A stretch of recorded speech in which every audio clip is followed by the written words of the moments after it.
Hello friends, और स्वागत है आपका आज के इस ट्यूटोरियल में। और टाइम रिस्पॉन्स एनालिसिस हमने स्टार्ट किया था पिछले ट्यूटोरियल में, जहाँ पे हमने इंट्रोडक्शन कवर करी थी। तो आज के इस सेकंड ट्यूटोरियल में, जो कि टाइम रिस्पॉन्स एनालिसिस का ही एक पार्ट है, टॉपिक है, तो इसमें आज हम कवर करेंगे इनपुट टेस्ट सिग्नल्स। तो इनपुट टेस्ट सिग्नल्स क्या है? सबसे पहले, input test signals are applied for time response analysis of a control system. तो टेस्ट सिग्नल हम जब भी अप्लाई करते हैं, या हमें क्यों ज़रूरत पड़ती है, जब हम किसी भी कंट्रोल सिस्टम का टाइम रिस्पॉन्स एनालिसिस कर रहे हैं। तो हमने इंट्रोडक्शन वाले ट्यूटोरियल में ये सीखा था कि it is always when the system is subjected to a specific input. तो किसी भी एक ख़ास तरह के इनपुट को हमारा सिस्टम किस तरह रिस्पॉन्ड करता है, किस तरह वो सिस्टम को रिस्पॉन्ड करेगा, वो देखने के लिए हम टाइम रिस्पॉन्स एनालिसिस करते हैं सिस्टम का। और इसीलिए हमें ज़रूरत पड़ती है अलग अलग तरह के इनपुट सिग्नल्स की।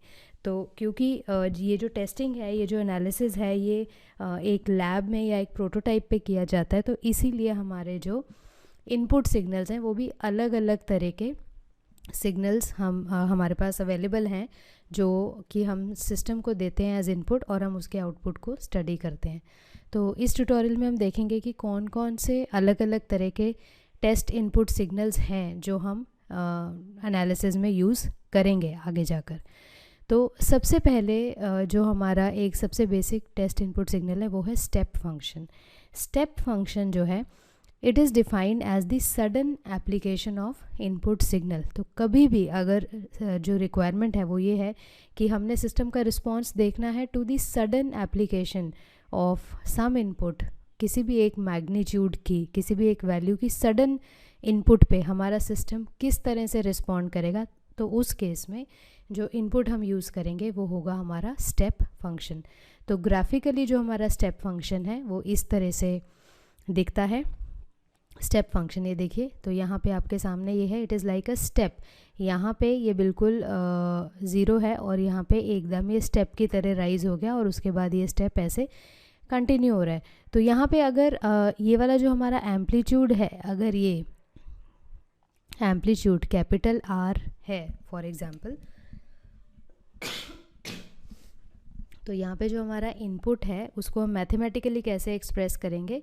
इनपुट वही स्टैंडर्ड जो हम आर यूज़ करते हैं, वो आर के बराबर है for all the values of T which is greater than and equal to 0। तो टाइम टी इक्वल टू 0 पे ये आर हुआ है, ठीक है। तो इसका मतलब, और सारी वैल्यूज़ ऑफ टाइम जो कि 0 से बड़ा है, टाइम टी की वैल्यू, जितनी भी टी की वैल्यू ग्रेटर देन 0 है उस पर ये आर है, और टी की वैल्यू लेस देन 0 पे 0 है। तो इसको मैथमेटिकली कैसे एक्सप्रेस करेंगे कि R of T is equal to R for T greater than and equal to 0, और इसकी वैल्यू 0 रहेगी जब हमारी टी की वैल्यू लेस देन 0 है। तो ये एक बेसिक मैथमेटिकल एक्सप्रेशन है स्टेप फंक्शन का, और ये ग्राफिकल एक्सप्रेशन है स्टेप फंक्शन का, और ये उसकी डेफिनेशन है।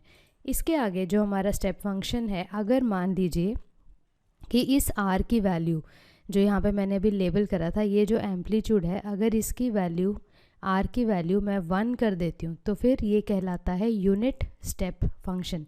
यानी आर की वैल्यू अगर 1 हो जाएगी तो step function is called unit step function. और हम जानते हैं कि 1 अगर है तो 1 की जो लैपलेस ट्रांसफॉर्म है वो 1/s होती है। इसका मतलब कि यूनिट स्टेप फंक्शन की लैपलेस ट्रांसफॉर्म 1/s रहेगी। और ये आप ज़रूर याद रखें कि इसकी एग्जिस्टेंस सिर्फ t greater than and equal to 0 के लिए है, ये एग्जिस्ट ही नहीं करता फॉर t लेस देन 0। और एक और ख़ास बात है स्टेप फंक्शन की, वो ये है कि स्टेप फंक्शन को हम डिस्प्लेसमेंट फंक्शन भी कहते हैं।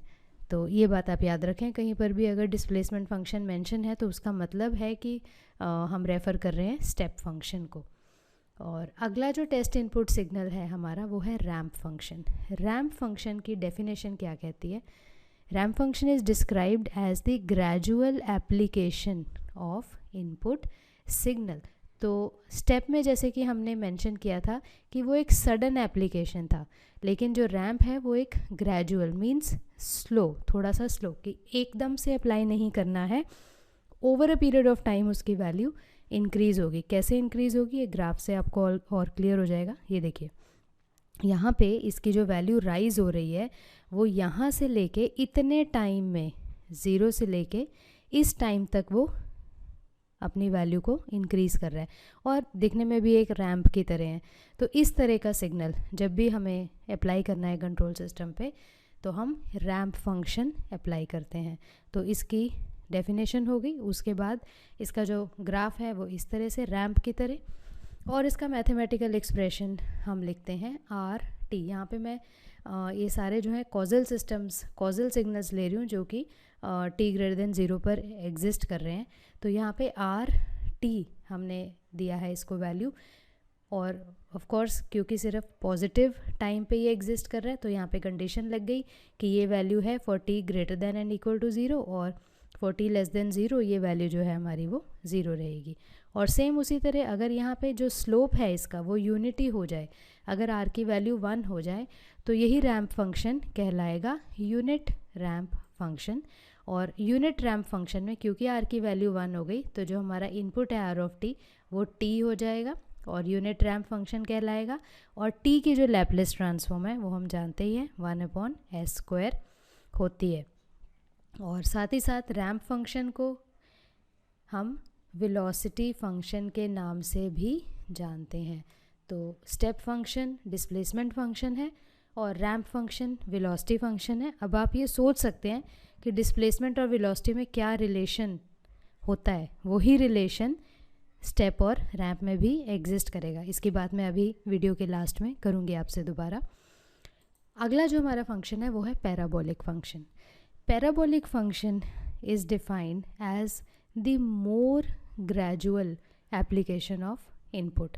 तो रैंप में जो था जो हम इनपुट अप्लाई कर रहे थे वो स्टेप फंक्शन के रिलेटिवली थोड़ा सा ग्रेजुअल एप्लीकेशन थी, और अगर और स्लोअर और स्लो इनपुट हमें अप्लाई करना है कंट्रोल सिस्टम को और तब उसका एनालिसिस हमें करना है तो वहाँ पर जो इनपुट हम अप्लाई करते हैं वो होता है पैराबोलिक फंक्शन, और it is defined as the more gradual application of input in comparison to the ramp input. तो इसका जो ग्राफ है वो रैंप से ज़्यादा स्लगिश दिखेगा आपको ये दिखेगा कि जो वैल्यू है यहाँ पर हमारी वो रैंप के मुकाबले और स्लो पेस पर राइज कर रही है, क्योंकि यहाँ पे हमारे पास कर्व आ गया, सीधी लाइन नहीं है।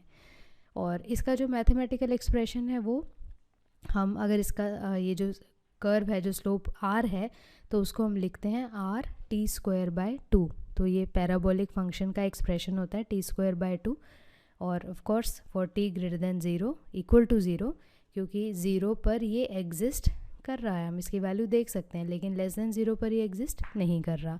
और इसकी वैल्यू 0 होगी for all the values of t less than 0। और वही अगर r की जो मैग्नीट्यूड है मैं यहाँ पे 1 कर देती हूँ तो ये फंक्शन हमारा कहलाएगा यूनिट पैराबोलिक फंक्शन। और जो rt का एक्सप्रेशन है वो हो जाएगा t²/2, क्योंकि यहाँ पे r की ये वाले r की जो वैल्यू है उसको अगर हम 1 ले रहे हैं तो ये rt की वैल्यू यहाँ पर हमारी t²/2 हो जाएगी और ये कहलाएगा यूनिट पैराबोलिक फंक्शन। और t²/2 की लैपलेस ट्रांसफॉर्म हम बड़ी आसानी से निकाल सकते हैं, हम ऑलरेडी सीख चुके हैं ये लैपलेस ट्रांसफॉर्म वाले ट्यूटोरियल्स में। तो इसकी जो वैल्यू है वो आएगी 1/s³। और जो हमारा पैराबोलिक फंक्शन है उसको हम एक्सेलरेशन फंक्शन भी कहते हैं। अगला जो हमारा टेस्ट इनपुट सिग्नल है वो बड़ा इम्पॉर्टेंट है, जो कि आगे जाके काफ़ी काम आएगा आपके, आप इसको अच्छे से समझ लें। वो है इम्पल्स फंक्शन। इम्पल्स फंक्शन जो है, इम्पल्स इसके नाम से ही पता चलता है, इम्पल्स मीन्स सडन और बहुत शॉर्ट लिव्ड, बहुत कम टाइम के लिए। तो यहाँ पे जो इनपुट अप्लाई होगा वो सडनली अप्लाई होगा, इनपुट इज़ सडनली अप्लाइड। अब आप ये कहेंगे कि स्टेप फंक्शन में भी तो यही था, इनपुट बहुत सडनली अप्लाई किया था बट वो स्टे कर रहा था, वो एक बारी इस तरह से राइज करने के बाद स्टे कर रहा था लंबे टाइम तक।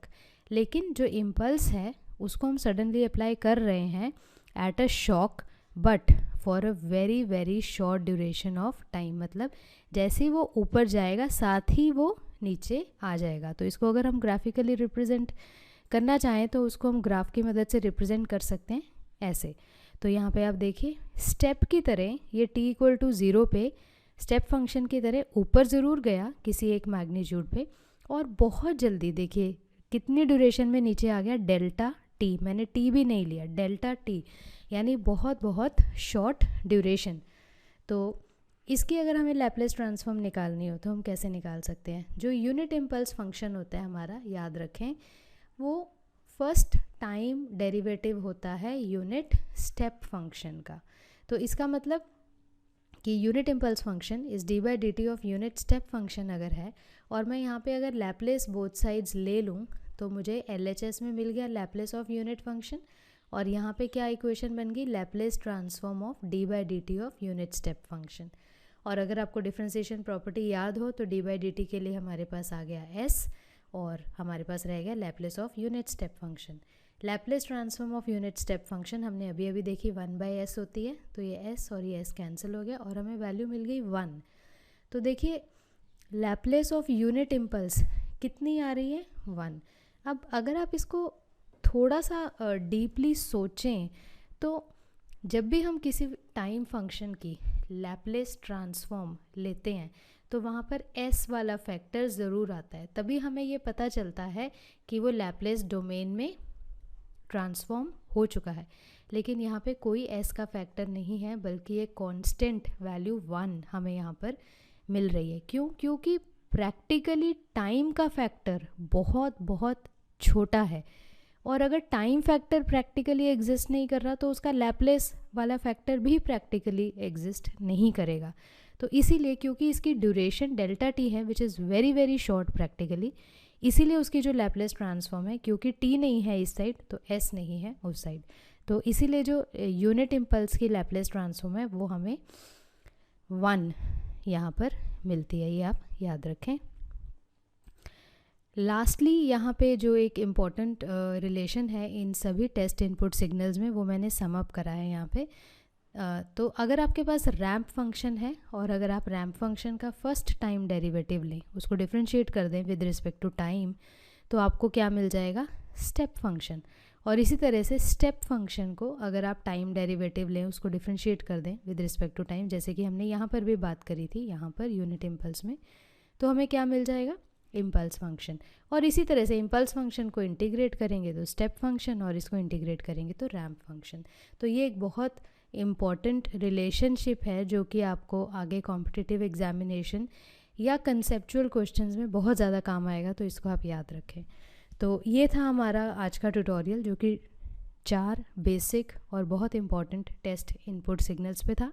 तो मैं उम्मीद करती हूँ कि आपको इनकी डेफिनेशन, इनकी ग्राफिकल रिप्रेजेंटेशन, इनका मैथमेटिकल एक्सप्रेशन और उसकी लैप्लेस ट्रांसफॉर्म, और हम उस पर्टिकुलर सिग्नल को स्पेशल किस नेम से बुलाते हैं, आपको आज इस पे क्लैरिटी मिली।